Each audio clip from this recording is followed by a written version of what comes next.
अब टाइम आ गया है हमारे परमानेंट प्लांट जो कि अभी तक सो रहे थे डोरमेंसी से अब बाहर आने वाले हैं, क्योंकि अब यही सही टाइम है। हम अपने सभी प्लांट को खाद वगैरह भी दे सकते हैं, उसकी कटाई छटाई सब कुछ कर सकते हैं, ताकि वो फिर से अपने आने वाले टाइम पे बढ़िया से फल प्रोवाइड करे और फ्लावर प्लांट पर बढ़िया से फूल आए। पर आज की वीडियो में मैं बात करूंगी आप लोगों से अपने सभी फ्लावर प्लांट को फिर से रिचार्ज करने के लिए क्या क्या करना है, वो सब कुछ बताऊंगी। एक दो प्लांट नहीं, आप अपने सभी फ्लावर प्लांट पर आप ये काम कर सकते हैं। हेलो एवरीवन, मैं वंदना स्वागत करती हूँ आप सबका अपने टेरेस गार्डन में। आज की वीडियो में मैं बताऊंगी कि अपने सभी फ्लावर प्लांट को किस तरह से रेडी करना है। वीडियो शुरू करने से पहले वीडियो को लाइक कर दीजिए, चैनल को सब्सक्राइब कर दीजिए और बेल आइकन को भी जरूर दबाइएगा। और आपको अगर वीडियो पसंद आती है तो अपने दोस्तों में भी शेयर करिएगा, क्योंकि आज मैं आप लोगों को ये बताने वाली हूँ कि ये फार्मूला आप हर फ्लावर प्लांट पर कर सकते हैं, चाहे आपका वो कोई भी फ्लावर प्लांट हो। अलग अलग खाद देने की ज़रूरत नहीं है। लोग जो है आप लोगों को बताते होंगे, यूट्यूब पर आपने बहुत सारी वीडियो देखी होंगी, लोग बताते हैं इस फ्लावर प्लांट पर ये डालना है, इस फ्लावर प्लांट पर ये डालना है। तो कोई भी तामझाम करने की ज़रूरत नहीं है, बस एक ही खाद है जो आप अपने सभी फ्लावर प्लांट पर अप्लाई कर सकते हैं। बहुत ही बढ़िया टाइम है, आप जो है अपने सभी फ्लावर प्लांट पर ये वाली खाद अप्लाई करिए, फिर देखिए आपके कैसे सारे फ्लावर प्लांट भर भर के फल देते हैं। क्योंकि इस जो मैं खाद आपको बताने वाली हूँ, जो आप फर्टिलाइज़र आप अपने प्लांट को देंगे, उससे आपके सभी प्लांट पर ढेर सारे फूल आएंगे, ढेर सारे फल बनेंगे और जो फ्लावर प्लांट है उस पर ढेर सारे फूल भी खिलेंगे। तो मैं आपको वो खाद बताने वाली हूँ। उसके लिए आपको ये भी सोचने की ज़रूरत नहीं है कि आपको कौन से प्लांट में देना है, चाहे फिर वो चीकू का पौधा हो या फिर अंगूर का पौधा या फिर अनार का पौधा या फिर आंवले का पौधा और आपके कोई सभी फल के पौधे हों, आप सभी में ये काम कर सकते हैं। और मैंने सभी प्लांट में ये काम कर दिया है। मैंने एक प्लांट छोड़ रखा था आप लोगों को दिखाने के लिए, तो आप अपने अमरूद के प्लांट पर भी ये काम कर सकते हैं। तो आज मैं सिर्फ आप लोगों को अमरूद के प्लांट पर किस तरह से अप्लाई करना है वो दिखाने वाली हूँ। तो आप इस तरह से सभी प्लांट पर कर सकते हैं। फ्रेंड्स, फर्टिलाइज़र देने से पहले हमें एक काम करना होता है कि हमें अपने प्लांट की कटाई छटाई करनी होती है। आप अपने सभी फ्लावर प्लांट पे जो कि बहुत पुराने हो चुके हैं, नए प्लांट की मैं नहीं बोल रही हूँ, जो पुराने हो चुके हैं उनकी आप कटाई छटाई कर सकते हैं। आपको जिस शेप में चाहिए उस शेप में आप प्लांट को रख सकते हैं, क्योंकि यही एक ऐसा टाइम होता है फरवरी मंथ का जिसमें हम अच्छे से हार्ड प्रूनिंग कर सकते हैं अपने प्लांट की, जिससे कि पौधा शेप में भी आ जाता है और नई नई उसमें कपोले निकलेंगी, जिससे कि नई नई ब्रांच बनेगी। नए नए ब्रांच में ही अच्छे और हेल्दी फ्रूट्स लगते हैं। तो आप उसको जो है प्रून करिए, जिसमें हेल्दी ब्रांच आएंगी और उसमें हेल्दी फल लगेंगे। तो सबसे पहले आपको कटाई छटाई कर देना है। कटाई छटाई करने के बाद आपको इसमें देना है फर्टिलाइज़र। अच्छे से गुड़ाई कर दीजिए। पर जो फर्टिलाइज़र अप्लाई करना है वो फर्टिलाइज़र मैं आज आप लोगों को दिखाने वाली हूँ। पर उससे पहले आप लोगों को क्या करना है कि अपने प्लांट की मिट्टी को सूखने देना है।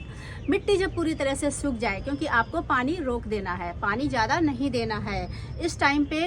ऊपर से तो मिट्टी सूख जाती है पर नीचे मिट्टी गीली गीली सी बनी रहती है। तो आप चाहें तो पानी दे सकते हैं, पर अभी इस टाइम पे खाद देने से पहले आपको पानी को रोकना है। पानी रोकने के बाद जब मिट्टी बिल्कुल अच्छे से ड्राई हो जाए, उसकी अच्छे से गुड़ाई कर दीजिए। गुड़ाई करने के बाद मिट्टी जब सूख जाती है, उसके बाद ही आपको खाद को अप्लाई करना है। क्या अप्लाई करना है चलिए दिखाती हूँ बिना देर किए हुए। तो मैंने अपने फ्लावर प्लांट और फ्रूट प्लांट सभी पर मैंने ये काम कर लिया है, क्योंकि जो फ्रूट प्लांट होते हैं उसमें भी तो फूल आते हैं। मेरे कहने का मतलब ये है कि सभी फ्लावर प्लांट पर, या फिर वो जो फ्रूट बन जाते हों या फिर जो फ्रूट ना भी बनते हों, उन सभी पर आपको ये सारे काम करना है। तो आज मैं आप लोगों को अमरूद के प्लांट पर दिखा रही हूँ। अमरूद के प्लांट को मैंने देखिए अच्छे से प्रून कर दिया है। ऊपर से जितना आपको रखना है प्लांट को उतना आप उसको अच्छे से प्रून कर सकते हैं और उसके बाद ही इसमें हम अपने खाद का अप्लाई करेंगे। यूट्यूब पर बहुत सारी वीडियो होती हैं कि हमें अमरूद प्लांट पर ये खाद देनी है, चीकू प्लांट पर ये खाद देनी है। मैं आप लोगों को एक ही वीडियो में बताने वाली हूँ कि अपने सभी फ्रूट प्लांट पर आप ये काम कर सकते हैं, चाहे वो फ्लावर प्लांट हो या फ्रूट प्लांट हो। तो बार बार वीडियो बनाने की क्या ज़रूरत है। लोग वीडियो बनाने के चक्कर में अलग अलग बताते रहते हैं। आप एक ही खाद बनाइए और सभी पर अप्लाई करिए। तो मैंने अपने अमरूद के प्लांट की कटाई छटाई कर दी है।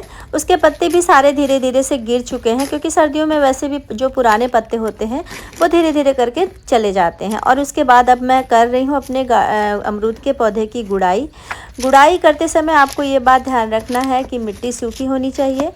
मैंने पहले अपने सभी प्लांट पर जब ये काम किया था तो सबकी मिट्टी सुखा ली थी, और अब मैं आपको ये बता रही हूँ अभी इस टाइम पे मेरे प्लांट की मिट्टी गीली है। लेकिन आप जब भी करें तो हमेशा अपने प्लांट की मिट्टी को पहले खूब अच्छे से सूख जाने दें, उसके बाद ही उसमें गुड़ाई करें, और गुड़ाई करने के बाद उसमें आप खाद को अप्लाई करें। तो मिट्टी का सूखना बहुत ज़रूरी है। एक बार मिट्टी ज़रूर सूख जानी चाहिए सर्दियों के बाद अच्छे से, उसके बाद फिर आप अपनी मिट्टी में पानी वगैरह डाल सकते हैं। तो इस तरह से जो है गुड़ाई कर देना है। और ये भी मैटर करता है फ्रेंड्स कि हमारी मिट्टी कितनी अच्छी है। देखिए, आप देख सकते हैं मेरी मिट्टी कितनी भुरभुरी है। अगर आप अच्छी मिट्टी बनाएंगे तो आपको गुड़ाई करने में भी कोई दिक्कत नहीं आएगी, बहुत ही आसानी से मिट्टी की गुड़ाई हो जाती है। और जो ये पत्ते वगैरह हैं इनको भी मैं नहीं हटाऊंगी, क्योंकि ये जो पत्ते अमरूद के ही हैं वो नीचे गिरे हुए हैं, वो धीरे धीरे खाद बन जाएंगे, क्योंकि ये अब सूख चुके हैं और इन्हें हटाने की ज़रूरत नहीं है। बस अच्छे से देखिए कितनी आसानी से मिट्टी की गुड़ाई हो रही है, क्योंकि जब मिट्टी अच्छी होती है तभी ये अच्छे से हो पाता है। जब मिट्टी हार्ड होती है तो गुड़ाई करना भी बहुत मुश्किल होता है। तो जब भी आप ये काम करें तो हमेशा मिट्टी की गुड़ाई करने के बाद ही खाद को अप्लाई करें अपने प्लांट पर। तो बस इस तरह से करना है आपको। तो देखो, अभी तो मेरी मिट्टी गीली है, पर मैं आप लोगों को दिखाने के लिए बता देती हूँ कि इसमें क्या क्या जो है डालना है। तो इसमें मैंने लिया हुआ है गोबर खाद, और ये है पत्तियों की खाद, और साथ में है नीम खली, सरसों खली, नीम खली है ये सरसों खली है, और ये आयरन डस्ट है, लोहे का चूरा जो होता है, लोहे का बुरादा, एप्सम सॉल्ट और चूना। इन सभी चीज़ों को हमें अप्लाई करना है। आप चाहें तो इसमें बोन मील भी मिला सकते हैं, पर मैं आपको एक चीज़ बता देती हूँ कि हमें अपने फ्रूट प्लांट पर हमें पत्तियों की खाद को ज़रूर ऐड करना है। पत्तियों की खाद का होना बहुत ज़रूरी है। पत्तियों की खाद अक्सर सभी को नहीं मिल पाती है, तो आप अगर फ्लावर प्लांट पर ये अप्लाई करते हैं तो आप पत्तियों की खाद को मिस कर सकते हैं।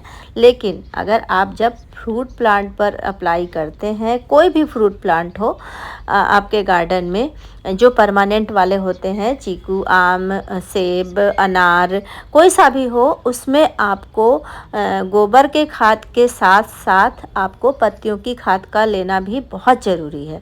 आप गोबर खाद की जगह वर्मी कंपोस्ट ले सकते हैं, किचन कंपोस्ट ले सकते हैं, लेकिन पत्तियों का खाद का होना बहुत ज़रूरी है। हाँ, अगर गोबर खाद 2 साल की पुरानी सड़ी हुई हो तो बहुत ही अच्छा है। और अब लेना कितना कितना है वो भी बता देती हूँ। गोबर खाद आपको आधा किलो लेना है, और नीम खली आपको 2 चम्मच लेना है, और आपको सरसों खली 1 चम्मच लेना है, सरसों खली पाउडर, आयरन डस्ट आधी चम्मच, और एप्सम सॉल्ट 1 चम्मच, चूना 1 चम्मच। तो इस तरह से आपको क्वांटिटी लेनी है। पत्तियों की खाद आप अंदाज से ले सकते हैं। तो इस तरह से आपको ले लेना है, और आप चाहें तो इसमें बोन मील का भी यूज कर सकते हैं, 1 से 2 चम्मच। और इस तरह से आपको अपने पॉट के हिसाब से भी यूज करना है, क्योंकि आपका पॉट कितना बड़ा है। मैं अमरूद के पॉट पर यूज कर रही हूँ, मेरा 15 बाई 15 का ग्रो बैग है, उसमें मैंने इतनी चीज़ें ली हुई हैं। आप अगर छोटा इससे यूज करते हो, अगर आपका पॉट छोटा है तो आप कम कर सकते हो, बड़ा है तो आप बढ़ा भी सकते हो। अच्छे से मिक्स करके ही इसको डालना है। आप यकीन मानो फ्रेंड्स, अगर आप इस खाद को अपने फ्रूट प्लांट पर देते हो तो आपके फ्रूट प्लांट पर भर भर के फ्लावरिंग होगी। मैं हमेशा ही देती हूँ, और आप लोगों को कई बार वीडियो में दिखा भी चुकी हूँ कि किस तरह से मेरे सभी फ्रूट प्लांट पर फ्रूट्स बहुत ही अच्छी तरीके से लगते हैं। इस खाद से बहुत ही ज़्यादा हमारे प्लांट की जो भी रिक्वायरमेंट है सब कुछ पूरी हो जाती है। और साथ साथ मैं इसमें लिक्विड फर्टिलाइज़र भी देती हूँ, वो तो हम पूरे साल देते ही रहते हैं, लेकिन ये खाद ऐसी है जो हमें साल में 2 बार देनी होती है, एक सितंबर के मंथ में और अभी फरवरी के मंथ में।